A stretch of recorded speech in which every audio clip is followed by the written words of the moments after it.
जायचं, आंदोलन करायचं, धरणे मोर्चे, एवढा वेळ आपल्याला आहे का? आपल्याला आपलं प्रपंच बघायचं आहे. त्याचबरोबर आपली कामं पण व्हायला पाहिजेत. मग ही कामं व्हायसाठी काय केलं पाहिजे? माझ्याकडे यायचं इथून पुढं. आता अगोदर हे एवढ्यासाठी सांगतोय की इथून पुढे काय करायचं आपण ठरवायचं. तुम्ही यायचं रस्त्यावर बसायचं, मी यायचं फोर्स घ्यायचा, तुम्हाला गोड बोलायचं, नाहीतर हसवून द्यायचं, असं आता करायचं नाही. तुमची काही अडचणी असल्या, मुलाच्या शाळेच्या असू द्या, नोकरी संदर्भात आहेत, तहसीलच्या काही अडचणी येतात, पंचायत समितीच्या आहेत का, अजून कुठल्या डिपार्टमेंटच्या आहेत, तुम्हाला वाटलं बाबा हे आमची अडचण आहे, कुठं जाऊ, तर तुम्ही माझ्याकडे यायचं, पोलीस स्टेशनला माझ्याकडे यायचं. माझा दरवाजा तुम्हाला पूर्णपणे उघडा आहे आणि हा फुकट आहे. सरकार मला पगार देतं, त्या पगारामध्ये मी तुमच्यासाठी बसलेला सेवा, आणि सेवा परमो धर्म, म्हणजे सेवा केल्यानं एकमेकाशी प्रेम वाटतं आणि ऑटोमॅटिक माझी मुलं बाळ सुखी राहतात, याच्यावर माझा विश्वास आहे. लक्षात का? तर आता आपण आता हे मूळ विषयाकडे जाऊया. त्या दिवशी मी आल्यावर सुद्धा म्हटलं, अरे हा कोणी रस्ता केला काय? एवढे वर्ष स्वातंत्र्य झाले झालं, या रस्त्यावर लोक कसे काय येतात जातात? पावसाळ्यात कसं केलं असेल? तसा बघायला खूप पाऊस असतो आपल्याकडे, बरोबर आहे ना? पाऊस असतो ना, मग हे कसे काय करतात असं माझा तर रात्री प्रश्न पडला. पण त्याच्यानंतर कामाच्या ओघात राहून गेलं. आता ह्या ठिकाणी हा निकाल आल्यानंतर मला एक कॉपी येते तुमची. कॉपी आल्यानंतर मी ह्याचा बघतो, स्टडी करतो. मला काही ह्यात शंका वाटली तर मी माननीय तहसीलदार साहेबांना भेटून, साहेब हे असं कसं काय चालायचं, तर मी त्यांना तुमच्या वतीनं तुम्ही समोर आहात, पण तुम्ही नसले तरी सुद्धा मी स्वतःहून जातो. साहेब हे कसं काय चालायचं, त्या गावामध्ये स्मशानभूमीच नाही, आपण कसं काय असं निर्णय घेऊन जावेल? साहेब त्या गावाला रस्ताच नाही आहे. आता टेंगोड्याच्या ते ब्रिज एकच आहे, जायला नाही यायला. आता यात्रा आहे, 5-6 लाख लोक तिथून जाणार, कसे जाणार? मग ट्रॅफिक कसं जाणार? असे मी गावोगाव फिरतो. आता रात्री ठेंगोडा वगैरे, जायकेला सगळं मी रात्री 5 वाजेपर्यंत फिरलेलं आहे. मी रात्री त्या गावात जातो आणि बघतोय रात्री काय, कारण तुम्ही कोणच नसताय. मला जे बघायचं असतं ते मला माझ्या नजरेने बघायचं असते.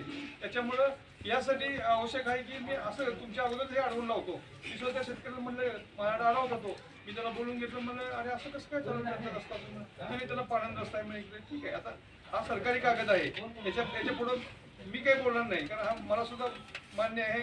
असं शासनानं कायदेशीर केलं नाही. माझ्या वरच्या हाताची जी तहसीलदार साहेब आहेत त्यांचा हा कागद आहे, त्यांचा हा निर्णय आहे. परंतु मित्रांनो, परत तुम्ही म्हणा की साहेब तुम्ही इकडे बोलताय आणि म्हणताय माझ्याकडे या तुम्ही माझ्याकडे, त्याला पर्याय आहे. एक उदाहरण सांगतोय का, कोळी समाजाची लोक होती, ही लोक असे सगळ्या तालुक्यात मेजर घेतला, सगळ्या तालुक्यातली कोळी समाजाची लोक एकत्र झाली आणि ते प्रांत साहेबांच्या ऑफिसला गेले. 400-500 लोक मुजामलेट, त्यांनी मला फोन केला की साहेब तुम्ही या म्हणे. मग मी तिथे गेलो. मी त्या लोकांना म्हटलं की अरे का जमलं तुम्ही? तर म्हणजे साहेब आमचा दाखल्याचा प्रश्न आहे, असं सांगितलं, आणि हा कलेक्टर साहेबांचा निर्णय आहे. मी म्हटलं ठीक आहे, म्हटलं तुम्ही चला आपल्या पोलिसांना चला, म्हटलं बघूया. ते आले सगळे, बाकी सगळ्यांना पाठवून दिलं.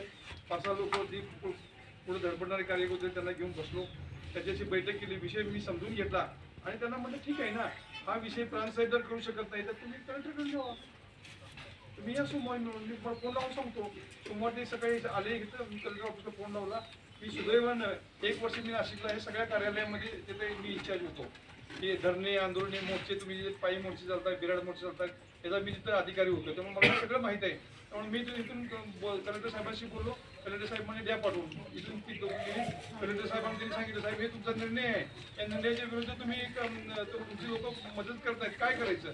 कलेक्टर साहेबांनी प्रांत साहेबांना फोन लावला आणि तो प्रश्न चुटकी सरसा संपला. संध्याकाळी ती पूर्ण पेढे घेऊन माझ्या ऑफिसला आली. मला त्यांची पेढे खायची नाही, पण त्याच्या चेहऱ्यावर जो आनंद होता. कसं आहे, आता 2 महिन्यानंतर शाळा सुरू होतील.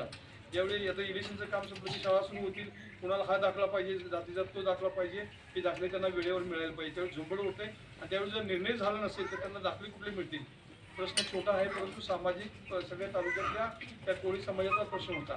तसा हा तुमचा प्रश्न आहे. प्रश्न छोटाच आहे, काही जास्त मोठा नाही आहे. इथून काही 1 किलोमीटर पण नाही, ती बघा इथून गाडी जाता दिसते.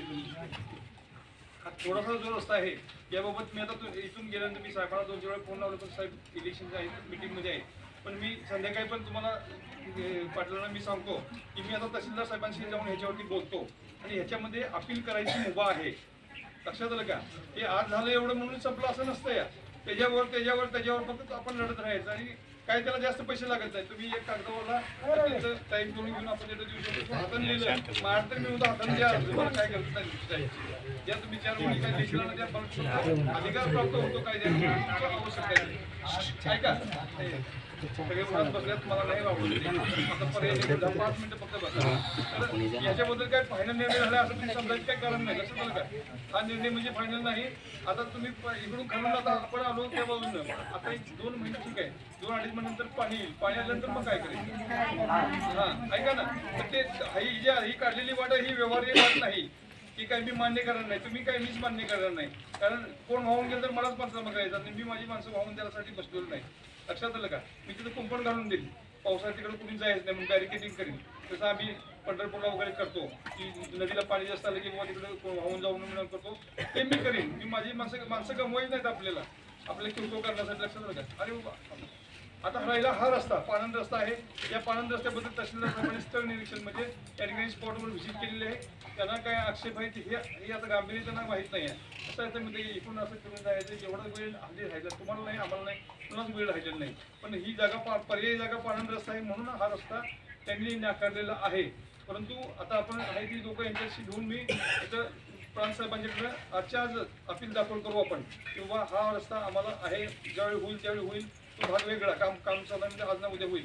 परंतु ह्या जागेची तुम्ही मागणी केलेली आहे, त्याबद्दल योग्य तो निर्णय द्या म्हणून मी स्वतः प्रांतसाहेबांशी बोलतो. तहसीलदार साहेबांच्याकडे हा विषय संपलेला आहे आणि प्रांतसाहेबांच्याकडे एक बैठक लावू तुम्हाला लोकांची आणि आपण त्यामध्ये जो आहे तो निर्णय आपल्याला जसं कसं करता येईल, कायदेशीर आणि कायमस्वरूपीचा.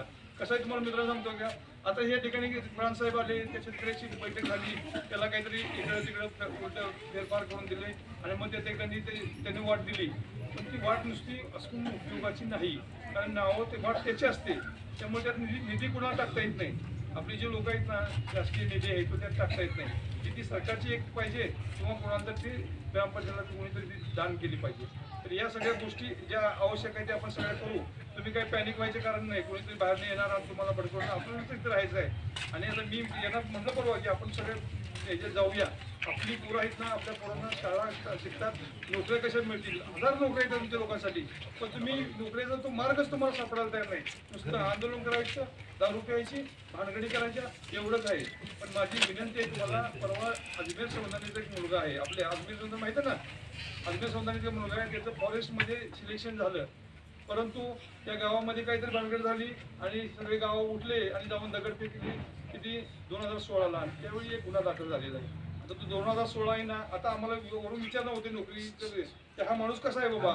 त्यावेळी आम्ही म्हणतो की अरे हा माणूस तर गुन्हा दाखल आहे.